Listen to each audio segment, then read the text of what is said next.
Welcome back, everybody. Today, I'm going to teach you how to delete your Asana account. If you've decided to move on from Asana or simply want to close your account for good, this process will walk you through the steps to permanently delete it from the platform. First, you'll need to go to Asana and make sure you're logged into the account you want to delete. Once you're on the main Asana page, look down to the bottom left corner of your screen where you'll find your profile picture.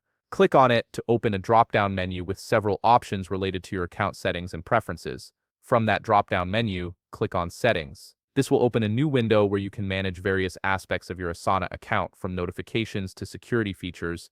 The Settings window is your control center for everything related to how your account operates within the platform. Next, you'll want to click on the Account tab. This tab is specifically designed for account-level settings, including preferences that affect your entire Asana experience. It's where Asana houses all the critical options for managing your account's fundamental features.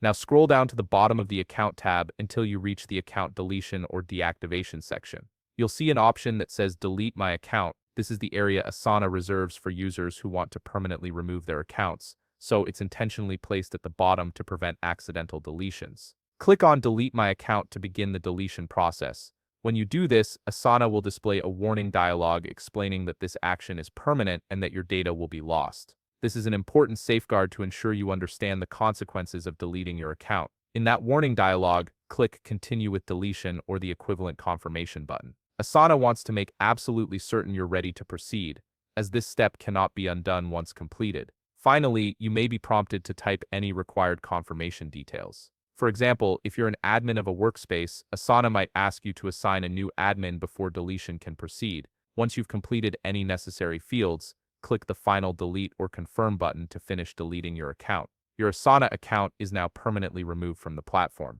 If you found this video helpful, please leave a like, subscribe, and see you in the next video.